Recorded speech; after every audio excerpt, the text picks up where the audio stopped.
Assalamualaikum dan apa khabar? Terima kasih kerana menonton saluran YouTube Belanja dan Simpan, di mana saya berkongsi tentang belanjawan saya, sistem sampul tunai, belanjawan asas sifar dan juga apa-apa yang berkaitan dengan pengurusan kewangan peribadi. Okey, hari ini ialah saya ingin membuat ulasan mengenai sesi konsultasi perancangan kewangan dari perancangan kewangan Malaysia yang secara percuma yang telah saya hadiri semasa Invest Smart Fest baru-baru ini di Kuala Lumpur. Okey, acara ini ialah acara tahunan yang dianjurkan oleh Suruhanjaya Security Malaysia. Memang kalau ikutkan ini dah ialah kali keempat di mana saya menghadiri sesi inilah. Okey, itu mari kita mula ya. Okey, ini ialah saya punya data maklumat dulu. Okey, saya tutup dulu. Okey, apa itu perancang kewangan berlesen? Okey, di sini ialah ia bermaksud seseorang yang mempunyai lesen yang di bawah Bank Negara dan juga Suruhanjaya Security Malaysia, di mana mereka boleh memberi penilaian dan nasihat mengenai perancangan kewangan kepada pengguna. Okey, itu saya disebab selalunya mereka, perkhidmatan mereka dikenakan bayaran lah, tapi untuk kali untuk investment ni sesi selama 1 jam telah diberikan secara percuma kepada pengunjung yang berminat. Okey, saya rasa inilah kali yang ketiga ataupun empat saya menghadirinya semenjak tahun 2018 kalau tak silap saya. Masa pertama kali tu memang orang kata pergi serah diri macam tu je lah, dengan tak bersedia langsung. Maksudnya apa yang mungkin masa saya terangkan ke ataupun butiran yang saya berikan kepada perancang kewangan semasa tu ialah tidak tepat ataupun dan hasilnya tidak begitu memberangsangkan lah bagi saya. Dan selepas tu bila saya dapat maklum balas dan saya perbaiki pada tahun seterusnya, macam adalah peningkatan apa yang saya inginkan. Dan tahun 2020 saya tak ingat ada ke tidak, tapi seperti yang semua sudah maklum, kita dilanda pandemik. Dan pada tahun lepas ia dilakukan secara maya ataupun online. Dan saya telah hadiri jugalah berjumpa dengan membuat secara online dengan seorang perancang kewangan Malaysia. Dan pada tahun ini saya pergi sekali lagi dan telah bersedialah dengan apa yang saya nak. Okey, pengalaman saya bekerja melalui pengalaman ni, apa yang saya dapat ialah mungkin disebabkan saya tidak bersedia pada dalam awal-awal untuk saya membentangkan apa yang saya nak. Mula-mula tu macam pergi kos tak ada, tanpa matlamat yang jelas apa yang saya perlukan. Masa tu macam saya baru berminat untuk menguruskan kewangan secara peribadi, secara betul, mengikut jalan yang betul. Dan masa tu tak nampak apa yang perlu saya lakukan untuk mengubah cara perbelanjaan saya. Tapi memang maksudnya setakat jumlah simpanan saya ataupun apa yang saya buat tu macam memang ada lah, tapi saya tak nampak apa yang boleh saya lakukan. Sama ada saya nak terus menyimpan untuk persaraan, untuk percutian ataupun apa sebenarnya masa depan yang ingin saya gunakan dengan duit tersebut. Okey, sebenarnya untuk ada banyak kategori yang nasihat yang kita boleh dapat melalui perancang kewangan Malaysia ni. Melalui kita nak tahu aliran tunai, untuk pengurusan hutang, dan juga untuk pengurusan pelaburan. Di samping itu kita juga boleh menganalisa pelindungan kita, itu takaful sama ada cukup ataupun tidak cukup. Dan juga pelaburan lain seperti saham, unit amanah, dan juga kalau kita plan seterusnya untuk memperkembangkan lagi kekayaan kita, dan juga pengurusan pusaka. Itu yang step by step ni lah, langkah-langkahnya. Okey, untuk tahun ni saya telah bersedia, dan saya hanya fokus kepada 2 perkara sahaja, iaitu pengurus takaful dan juga pengurusan hutang saya. Okey, dan saya telah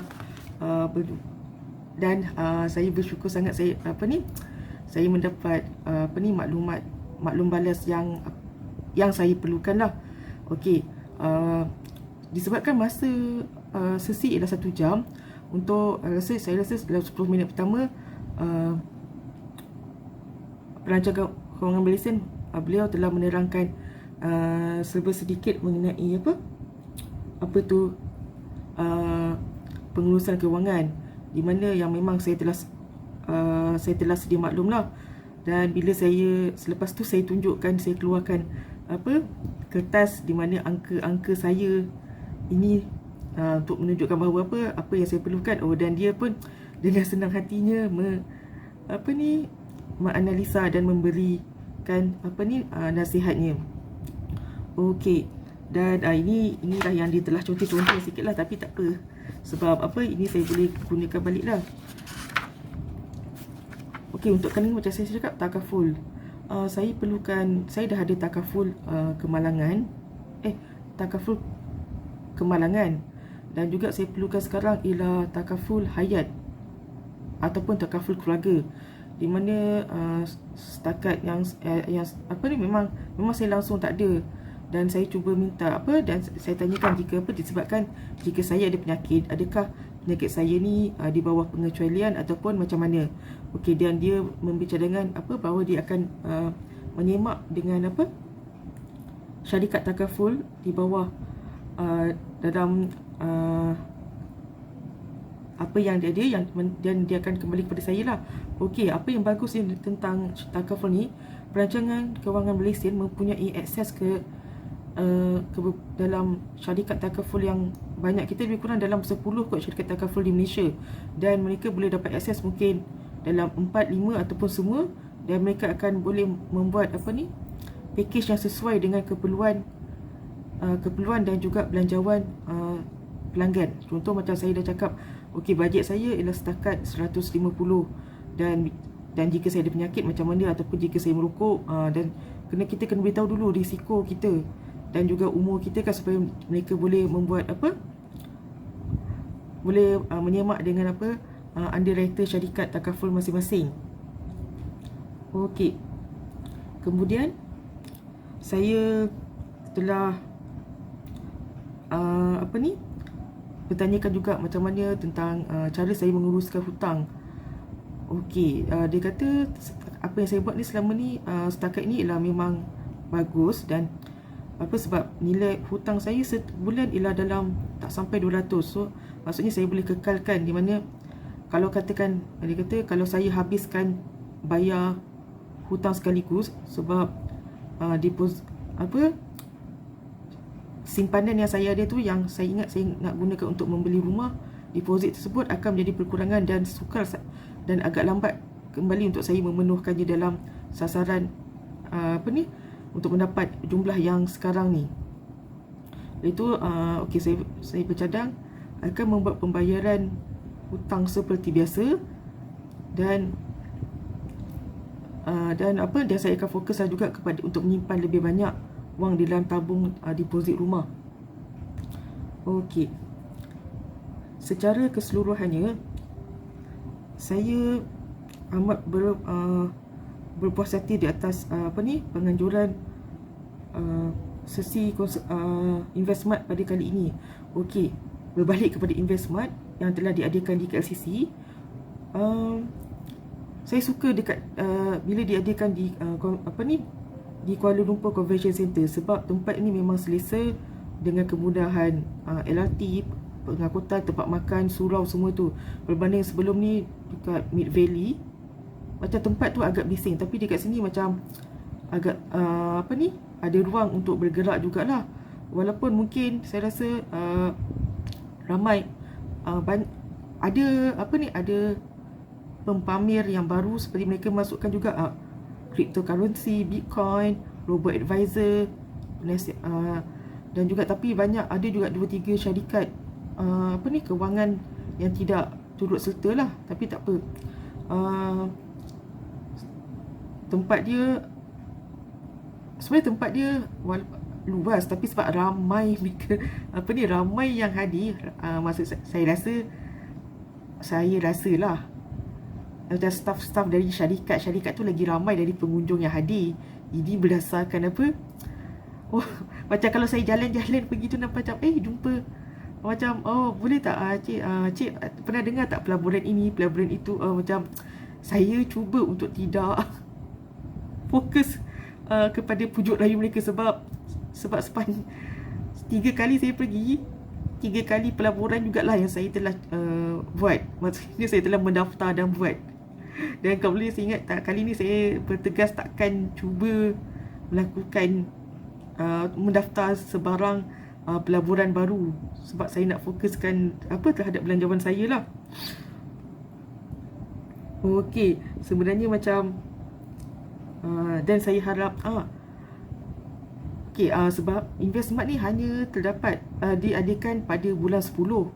Oleh itu secara tak langsungnya saya boleh merancang belanjawan saya untuk tahun hadapan, sebab dalam masa 2 bulan ni saya boleh berhubung semula dengan perancangan kewangan yang saya jumpa hari itu, dan mana tahu mungkin dia boleh bagi panduan yang baru ke untuk saya, ataupun mungkin saya akan juga buat sampul baru untuk